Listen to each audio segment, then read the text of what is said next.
Good morning from Thought for the Day from St Peter's Bexhill. Last time I said I would tell you about a Vietnamese wedding I went to when visiting the country. The wedding was between Andrew and Nikita. These weren't their real names. I'm afraid I couldn't pronounce those names at all. And I guess that applied to other people as well because they gave themselves these, what we call Christian names. Andrew had just returned to Vietnam after completing 3 years of study at Moorlands Bible College near Bournemouth. The wedding was at 9:30 on a Sunday and was a very interesting mix of European and Vietnamese traditions. The church seemed almost empty, which surprised me, but then the whole of each family was led in by an usher just before the service started, although many more people came in during the ceremony as well.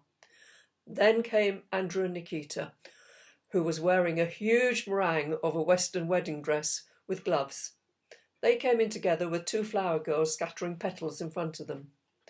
The service lasted for an hour and a half and included one hymn, a 20-minute sermon, lots of prayers and other talking, which of course I couldn't understand, a song by a youth choir and a solo by Tim, the missionary who I was with, which I accompanied.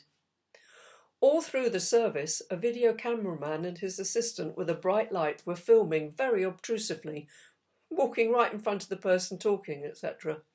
There was also a still cameraman, very distracting to us, but apparently normal.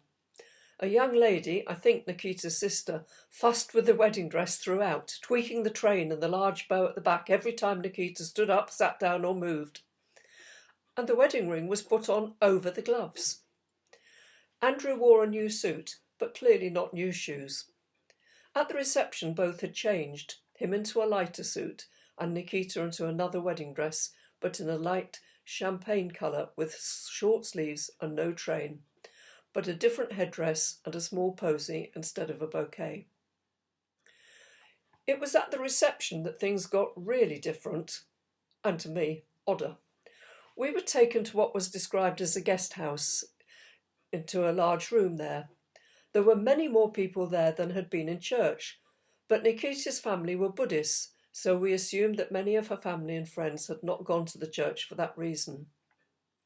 The cutting of the cake came first, followed by very lengthy speeches, and I mean lengthy, each one taking about half an hour, and there were many of them. Of course, I couldn't understand what was being said, but at times there was hugging and kissing, so I assumed they were being welcomed into each other's families. Eventually, the meal started, traditionally Vietnamese, sticky chicken soup, followed by a range of interesting and sometimes unidentifiable food, all eaten with chopsticks. And after all these years, I've still not got the hang of that. I managed just about, with tuition from a lady sat next to me. All served with cans of Coca-Cola. We were sat at round tables with tablecloths which went right down to the floor, and we noticed that as people finished a can of Coca-Cola, they just threw it onto the floor underneath the tablecloth. And even more bizarrely to my Western thinking was that as people finished eating, they just got up and left.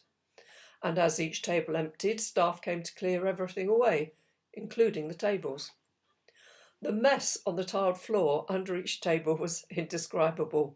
Coke tins, serviettes and bits of food. In all of this, and in the church service, Andrew and Nikita looked wonderfully happy, and it was obviously just the kind of day they wanted. There was no doubt as to their sincerity as Christians and that they were making their vows seriously. A postscript is that Andrew had returned to Vietnam to be a Christian pastor, although I did hear a few years later that they had gone to the USA so he could study more. This was much needed for the Vietnamese Christian leaders, as there was no formal training such as in this country. But it sometimes meant that a young leader settled in the USA. However, I believe that Nikita and Andrew did go back to Vietnam.